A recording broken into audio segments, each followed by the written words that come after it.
This is the Investor Connect podcast program. I'm Hall T. Martin. I'm the host of this show in which we interview angel investors, venture capital, family offices, private equity, and many other investors for early stage and growth companies. I hope you enjoy this episode.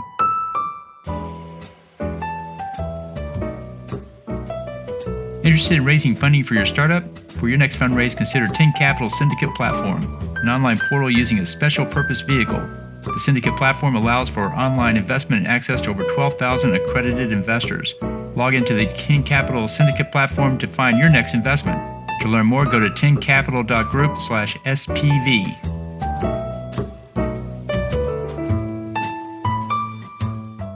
Well, hello, this is Hall Martin with Investor Connect. Today we're here with Richard Teideman, angel investor. Richard, thank you for joining us. Well, thanks for having me, Hall. So tell us more about your background. What were you doing before being an angel investor? Well, I mean, I've always been an entrepreneur, even when I was, before I was 10 years old. In the UK here, we have newspaper rounds where they'll hire little kids to go and deliver the newspapers locally to all of the area. And I got one of those, and I figured that I could probably subcontract the work to a friend of mine and just take a little skim off it. And so even at that age, I was kind of doing entrepreneurial kind of jumps. And then by the age of 13, I was running a sound system with a bunch of guys and we were making money off that.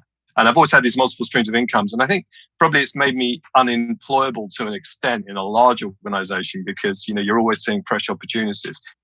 This is now my 7th company. And I've had some hits and misses along the way. I do often think of entrepreneurialism a bit like standing on the pitching mound, and the ball comes past and occasionally you swing and you miss, and occasionally you swing and you knock one out of the park, and that's just the way it works. Great. Well, tell us more about the angel investing you're doing today. Sure. Well, I currently have, I think, about 6 investments. And what I like to do is I like to try and be actively involved in them once I've invested. I'm completely agnostic. Although I have found from experience that there are certain things that I'm better at than others. I'm a bit of a polymath when it comes to companies. So I'm fascinated with business models, sort of very open to all sorts of different industries. There are certainly some that I've found that I'm just happier in than others. So I currently actively involved with a company that is specializing in purifying wastewater coming off landfill sites. And they have multiple patents across the world, including China as well. It's a very exciting business, and that's really going places. I've also got a company that have developed a sustainable railroad engineering solution. So here in the UK, we have a problem where the leaves fall on the railway line, the train goes over it, it squashes the leaves, and they can't brake. So we have a braking issue, and these guys have developed a sustainable way to remove that leaf layer, which sounds dead easy, but it's not quite as simple as you think it is. And then I move into I very much like fintech. I have a custody solution that is a secure vault where you can store digital assets. And this thing is as near on impossible to get in as you can possibly make it realistically. So that's very exciting, sort of a change from the other 2 investments. And then I'm very active in the space of data integration. Got a company that's doing kind of deep dive data integration. And then I have a company that's also it's providing loans for the unbanked as well. So I kind of like these fintechs that are very scalable. And it's all fairly broad, really. It's quite an interesting sort of asset allocation in terms of where I'm at the moment. Great. Well, it sounds like you have a great portfolio there, and it sounds like you've done quite a bit of angel investing over the years. How do you see the industry evolving for angel investor? Where do you see it going? Well, I mean, I think COVID has pushed us online, and I'm not altogether sure if that is, I don't know if that's a good thing or a bad thing. I mean, here in the UK, the first angel investment round I went to was in 2009, I believe. And a friend of mine ran an asset management company, and he just said, hey, it'd be really fun if we just got a load of startups in a room and we'll get some of our clients in and we'll just have some drinks and see what happens. And you get this dynamic in the room. And I went to so many of those events since 2009 that you kind of get a feeling of the crowd. The way I think if you're a sports fanatic, you can generally tell when your team's going to do well or not because you get a feeling that your instincts tell you. And I think what the online angel investment rounds have done is I've lost that I've lost that instinct, so I can't really feel it anymore. But typically, if you put me in a room with an angel investor around, I've been to enough now, I can go, I think everyone's going to go for that one, and that one. I don't necessarily agree with what they go for, but I certainly think that the future of it being online means that I think one of the benefits is we're going to have a lot more data. I don't necessarily think that angel investment is going to become any more arbitrary in its efficacy. I do think that people are quite emotional at the angel level, oftentimes when it comes to their investments, which I actually think is a mistake. But I do think that the whole online process is really going to move this thing forward pretty fast now. So when you say the benefit is online, you get more data. What do you mean by data? What exactly are you getting that we didn't get before? Well, I mean, other than crowdfunding, I kind of blow hot and cold. I'm not a great fan of crowdfunding. I can see its benefits, and I do think it's wonderful for certain businesses. And there have been businesses that have had some marvelous crowdfunding opportunities. But I'm still a great fan of just having a pack of investors who can come together. We can all pool our common intelligence. First time, you can do this more competitively. So you can have votes online that you couldn't necessarily have had before. You can have active feedback that you couldn't necessarily have before. And I think that's a really exciting opportunity. I think there in the States, you have some much more sophisticated methods of managing angel investments than we do over here. I mean, over here, like the SAFE device is not really used very much, whereas over there it is. And I think I'm a big fan of like SAFE as an investment device. So, I think we've got a lot to learn from each other. Great. So what do you think is the biggest change we'll see post-COVID with angel investing? Well, I think sooner or later, we are going to hopefully get back to some of the more standard event-based angel investment groups. But I think that now what I'm seeing is that you have both. So you're online, you have a whole load of people that might be in another country joining in on an investment round, but also you have people in the room as well. And so I think that's going to be a real benefit because there's one currently that I couldn't make because I was abroad, and I was able to join in and see the recording of it. We couldn't do that before. This isn't actually that revolutionary, but in terms of angel investing, I think we've come an awfully long way. I mean, you yourself, you must have been in so many angel rounds now, or you probably get a nose for which ones you know which ones are going to be popular and which ones aren't. Absolutely. You can tell very quickly which ones have characteristics that are going to lead to success and which ones will probably not make it. But it's just a sense there. But going forward, when it's online, what do you think is the biggest challenge we'll face with the online model going forward? Well, I think regulation is a big problem. Just because that there are always the poor SEC and the FSA here in the UK, for example, the FCA, they're always playing catch up with these models. So it's very hard to really fully verify an early stage investment. And as I say, I do think that a lot of angel investments are primarily emotional. I've seen people invest, very much on a whim and not necessarily do that much investigation at all into the investments. And I think this is a shame. So I'm looking forward to, the regulatory bodies sort of playing catch up with these things. I think we all do pretty well in terms of diligence and, governance and this kind of stuff. But there's always going to be a challenge there, I think, when we begin to open it up to wider parties. Well, great. And so let's talk about your investment thesis. How would you describe it and what's your criteria? You mentioned several deals a moment ago, and I was trying to figure out, well, what is your overarching thesis there? Yeah, there isn't really one other than that I'm a big fan of B2B, and I'm a big fan, I think, of next generation engineering. I think probably in these areas, I see stability, and also it's less traveled, certainly in the UK in terms of an investment sector. So, wastewater, water primarily is probably one of the biggest challenges that we're facing on the earth today. And yet I don't see that many true pieces of innovation in the water field. I mean, there's huge amounts of desalination going on, but I'm very interested in that area. And it plays quite nicely into obviously all of the ESG trends that's going on now as well. And I think really, engineering is here to stay. I mean, it doesn't matter what you wrap it up in, whether it's an electric vehicle like a Tesla, it's still good old fashioned engineering. And I think it's a very exciting sector. But also I see this as well in fintech. I'm super excited about what's going on. We really are in a golden age of fintech innovation. And, there's going to be some winners and losers, but it is just exploding at such a rate now. I just think it's absolutely marvelous.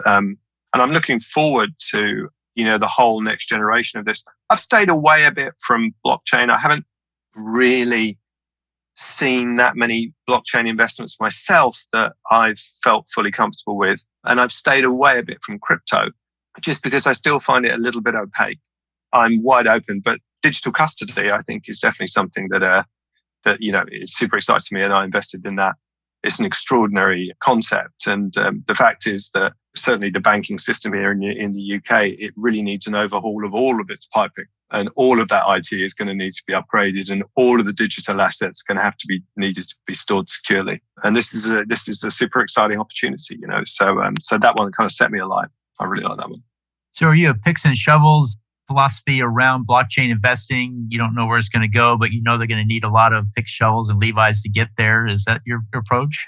That is absolutely right. Yeah, it's definitely the picks and shovels kind of side of things. Whereas I think the front end, it's pretty blurry to me. It's just moving so fast with DeFi and all of these things. What's happening. I'm getting people on my Telegram right now, and they're just trying to sell me coins all the time and all this sort of stuff. And really, you don't know who's who in the zoo.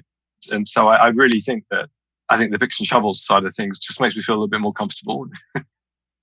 Great. Well, now, do you have a fund? If so, can you tell us more about it? No, we don't have a fund per se, but I'm a commercial director for a family office here in the UK. We see no end of deals coming through, and I kind of help them really make sense of what's what. They're now focused on commercial real estate, and they're building sort of major film studios in various parts of the world. So it's kind of a very interesting play on commercial real estate. Really, I mean, a film studio, when you boil it down, a major film studio, is just a high-yielding piece of commercial real estate. Right. And there is a huge demand for fulfillment of content. And COVID has actually made that even more pressing. So we're seeing literally 10 scores of new Netflix grade streaming services coming online this year in India, for example. And all of these things are just desperately hungry for content. And there aren't enough major film studios to actually fulfill this demand at the moment. So it's a big supply demand issue going on there. So it's kind of fun. We see all sorts of deals. We see all sorts of things for sale, everything from vineyards to wineries to banks. I just had something to come today, a major telecoms, someone looking to buy a major telecoms company. You see all of this stuff going through, and you've got to somehow or another make sense of it, And so I'm really glad for those early days in angel rounds where I kind of learned just how roughly to categorize deals and really what's what. Great. And so you see a lot of startups and a lot of investors out there. What's your advice for people investing in startups? What do you tell them to do before they write that check?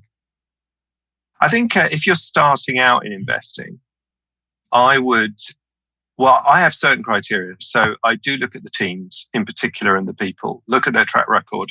I'm a big fan here in the United Kingdom. We've got obviously what's called the Russell Group of universities, which I guess, you've got Stanford, Yale, you've got all of these sort of major universities. Here in the UK, we have Oxford and Cambridge, we have Bristol, we have a number of others here. And these guys are really baking a lot of very exciting innovation. So I like to keep an eye on where that innovation is going. So that's, and I like people coming out of these sort of universities. I think that's very vibrant. And also I think for early stage angel investors, I think the other thing is get counsel from people who aren't similar to you. So for example, if you're quite an emotional person and you're looking at something, you think, I think this is a really great idea. Get somebody who perhaps is more financial or more quantitative to look at it and tell you whether they think the numbers stack up. So for me, I think if I emotionally attach to something and I instinctively attach to it, then I'll probably get someone who's better at numbers than me. I'm not very good at numbers, and they'll hoover through the numbers and make sure that that thing looks good too. So I think team, your instincts, your emotions, your self-belief, and then the quantitative side of things as well is a basic tick box that I would go through. But you never can tell. I've seen many come past me that I've missed, and they've gone on to do extraordinary things. So it's always challenging. And that's, I think, part of my love of it really is the intellectual challenge. Great. And then what's your advice for people running startups? What do you tell them to do before they go out to raise that round of capital? Well, I was always taught, if in doubt, sell your way out. And I think traction is everything. I think that I view investment as an accelerant for something good that is already happening, rather than necessarily a facilitator of something that should happen. And I think the distinction between those two things is particularly important. So if you've got something good, then hopefully investment will accelerate that good. Also, I mean, I'm a big fan simply of just picking up the phone and selling something myself. And sometimes people spend all of their time trying to gain investment, whereas in fact, what you should really be doing is spending your energy trying to sell what you got. And that's a mistake I've seen a lot of people make. And I'm like, well, listen, rather than going out and selling more of your company, why don't you simply sell more of your product? You know, I heard it said by one of your previous interviewees. They said one of their key questions is, talk me through from the time you got up this morning to the time that we're sitting here now, how much of that time has been spent trying to get the money that belongs to your potential customers into your bank account? Talk me through how much of your day is spent doing that process. And it was one of your interviewees who actually said that. And I think this is just a golden question because, you know, many of us, we spend a lot of time writing our code or spend a lot of time looking after our product. But in fact, what it really is about is business is about getting your unfair share of the pie. And you've got to get your unfair share of the customers, got your unfair share of the revenues. And revenues are key, you know.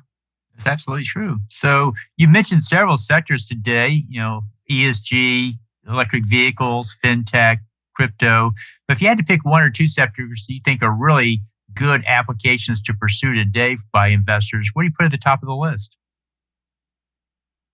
I'm very excited about the picks and shovels of the fintech area. So we're looking at the sort of the hybrid between, in the banking sector, there are a lot of very old school pieces of infrastructure that they're still using that are now currently creaking. And I'm particularly excited about that. I think that's great. I'm trying to remove the noise of sustainable rhetoric around investing at the moment, because I think that one of the things that is people are finding exciting, but in fact I'm finding distracting, is sometimes you can invest in something because it has a sustainable badge to it. And that's particularly hot over here. I don't necessarily think that a sustainable business stacks up to be a very good capitalist business. The two aren't necessarily good bedfellows. So I'm very excited about the future of transport and infrastructure. I think that's particularly exciting. And I think probably one of the hottest ones that I'm seeing a lot of this side of the summer is EdTech. And I think EdTech is just really going places. That whole industry is set for a big revolution and it's super exciting. So yeah, I'm seeing some really, really interesting opportunities in EdTech at the moment. Great. Those sound like great opportunities. Well, in the last few minutes that we have here, what else should we cover that we haven't? Well, I'm super excited about just the prospects that there are now for people to become entrepreneurs. And I'd love to talk to anybody who just wants to bounce ideas around and particularly any, if I can point you in the right direction in any way, shape or form, I'm more than happy to do that. I think business is all about sowing and reaping. And, you know, you really do reap what you sow. And if you do good, good will be yours.